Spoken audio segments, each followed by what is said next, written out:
चर्चा में आपका स्वागत है। आज हम उस कहानी को समझने वाले हैं जिससे हम सब गुजरे हैं।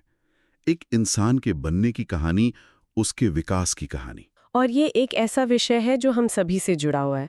मतलब ये सिर्फ बच्चों के बारे में नहीं है, ये हमारे अपने सफर को समझने के बारे में भी है। बिल्कुल। हमारे पास कुछ बहुत ही दिलचस्प विजुअल नोट्स हैं जो इस पूरे सफर का एक खाका खींचते हैं। तो आज का हमारा मकसद है इस खाके को भरना और जन्म से लेकर किशोरावस्था तक होने वाले उन जादुई बदलावों को समझना। एक तरह से हम उस ब्लूप्रिंट को पढ़ने की कोशिश करेंगे जिस पर चलकर एक छोटा सा शरीर एक सोचने समझने वाले इंसान में बदल जाता है। तो चलिए इस कहानी को बिल्कुल शुरुआत से पकड़ते हैं। जब एक बच्चा दुनिया में आता है तो उसका विकास बहुत तेजी से होता है, और इन नोट्स में जो पहली बात है वो ये कि ये विकास एक सीधी रेखा में नहीं होता। हाँ, और यहाँ मनोवैज्ञानिक हरलॉक का एक बहुत मशहूर सिद्धांत है कि विकास लयात्मक होता है, नियमित नहीं। लयात्मक मतलब एक रिदम में। बिल्कुल। इसका सीधा सा मतलब है कि इसमें एक धुन तो है, पर रफ्तार एक जैसी नहीं है। शैशवावस्था यानी जन्म से 2 साल तक ये विकास एक तूफान की तरह होता है, बहुत तेज। अच्छा। फिर बचपन में यानी 3 से 12 साल तक ये रफ्तार थोड़ी धीमी पड़ जाती है, और फिर किशोरावस्था में ये फिर से रॉकेट की गति पकड़ लेता है। अच्छा, इन नोट्स को पढ़ते हुए एक बात ने मुझे सबसे ज्यादा चौंकाया। इसमें लिखा है कि एक नवजात शिशु में 270 हड्डियां होती हैं, पर बड़े होते होते 206 रह जाती हैं।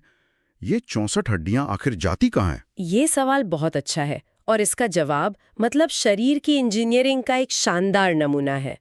पहली बात तो ये कि हड्डियां गायब नहीं होती, बल्कि आपस में जुड़ जाती हैं। इसे फ्यूजन कहते हैं। फ्यूजन? अच्छा, वो जुड़कर मजबूत हो जाती हैं। हाँ बिल्कुल, छोटी और नरम हड्डियां मिलकर बड़ी और मजबूत हड्डियां बनाती हैं। और ऐसा होने के 2 बड़े कारण हैं। एक तो ये कि ज्यादा और नरम हड्डियां बच्चे को जन्म के समय माँ के शरीर से आसानी से बाहर आने में मदद करती हैं। ये तो बहुत लॉजिकल है। और दूसरा, ये तेजी से बढ़ने के लिए ज्यादा जगह देती हैं। ये प्रकृति का एक बहुत ही स्मार्ट डिजाइन है। वाह, यानी हड्डियों का कम होना असल में मजबूत होने की निशानी है। और ऐसा ही कुछ दिल की धड़कन के साथ भी होता है ना? हाँ, एक बच्चे का दिल 1 मिनट में 140 बार धड़कता है, और एक किशोर का सिर्फ 72 बार। बिल्कुल। और ये सिर्फ एक नंबर नहीं है। एक बच्चे का मेटाबॉलिज्म एक वयस्क से कहीं ज्यादा तेज होता है, क्योंकि उसे हर दिन बढ़ने के लिए ऊर्जा चाहिए।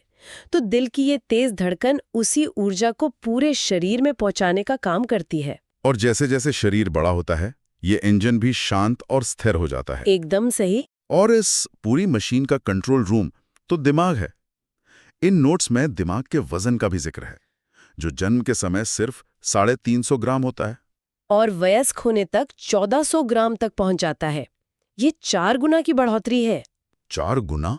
और ये सिर्फ वजन नहीं है, दिमाग के अंदर अरबों कनेक्शंस बन रहे होते हैं।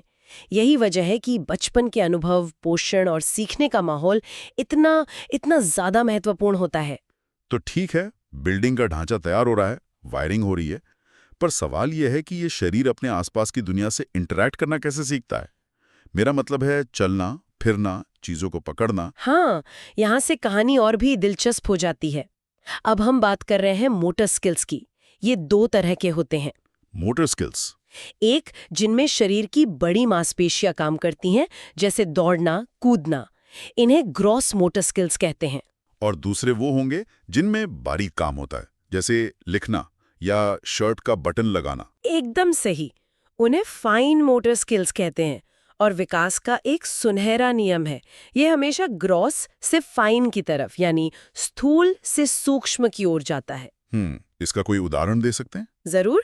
आप सोचिए, एक छोटा बच्चा पहले किसी खिलौने को पकड़ने के लिए अपने पूरे शरीर और दोनों हाथों से उस पर झपटता है, ये ग्रॉस है। कुछ महीनों बाद वो उसी खिलौने को सिर्फ एक हाथ से उठाता है, और 1-2 साल बाद वो सिर्फ अपनी उंगलियों से एक छोटा सा बटन उठा सकता है, ये फाइन है। तो इसके पीछे का विज्ञान क्या है?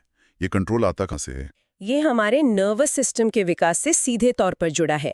हमारी नसों यानी न्यूरॉन्स के ऊपर चर्बी की एक परत चढ़ती है जिसे माइलिन शीथ कहते हैं। Myelin sheath? हाँ, ये बिल्कुल बिजली की तारों पर चढ़ी प्लास्टिक की कोटिंग की तरह काम करती है। इससे दिमाग से आने वाले सिग्नल तेजी से और बिना भटके सही जगह यानी उंगलियों तक पहुंचते हैं।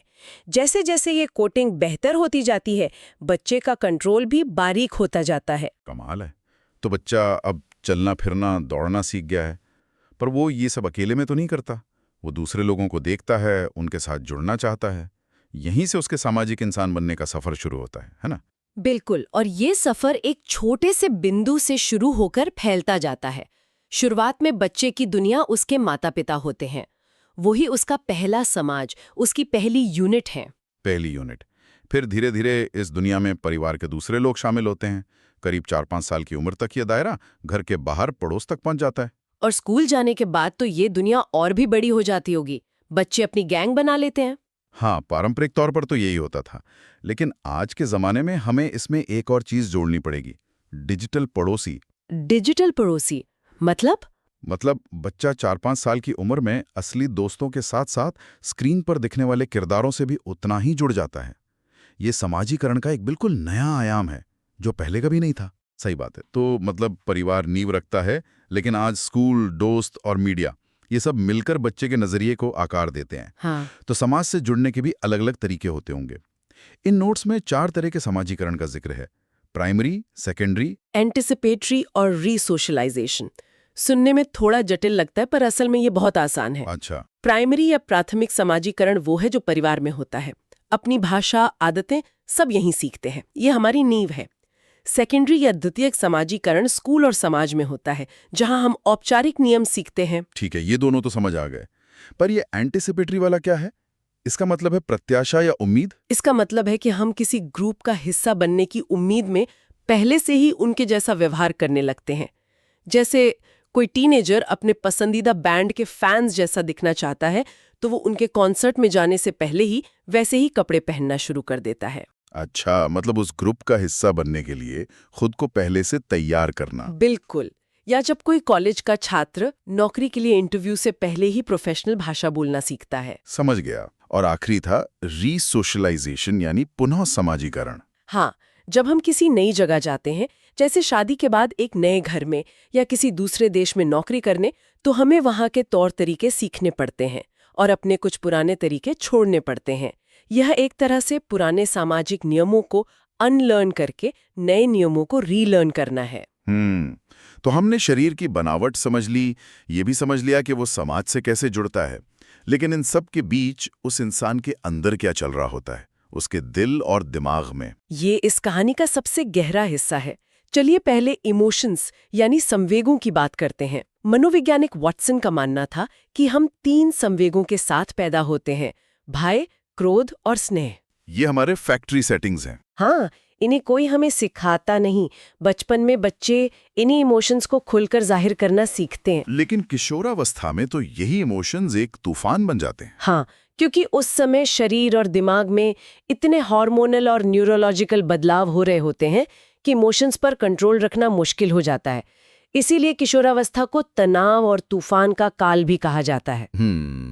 और दिमाग, मतलब संज्ञान का क्या, सोचने समझने की प्रक्रिया? इसका एक बहुत ही तार्किक क्रम है। सबसे पहले होती है संवेदना। संवेदना? हाँ, जब हमारी इंद्रियां कोई जानकारी पकड़ती हैं, जैसे हाथ ने कुछ ठंडा महसूस किया। फिर आता है प्रत्यक्षीकरण, जहां दिमाग उस संवेदना को एक मतलब देता है, अरे ये तो बर्फ है। अच्छा। और आखिर में बनता है संप्रत्यय, यानी एक कॉन्सेप्ट या नियम कि बर्फ ठंडी होती है। अगली बार हमें उसे छूकर देखने की जरूरत नहीं पड़ेगी। तो ये तो सीखने की पूरी प्रक्रिया हो गई। इन नोट्स में एक आखिरी बात लिखी है कि 4 साल का बच्चा गिनती गिनना और चीजों को क्रम में लगाना सीख जाता है। ये इतना महत्वपूर्ण क्यों है? ये एक बहुत बड़ी छलांग है। जब एक बच्चा खिलौनों को छोटे से बड़े के क्रम में लगाता है, तो वो सिर्फ खेल नहीं रहा होता, वो चीजों के बीच के संबंध को समझ रहा है, एक नियम बना रहा है। ये दिखाता है कि उसका दिमाग अब सिर्फ चीजों को महसूस नहीं कर रहा, बल्कि उनके बारे में सोच रहा है। ये अमूर्त सोच की दिशा में उसका पहला कदम है। बिल्कुल। यहीं से गणित, विज्ञान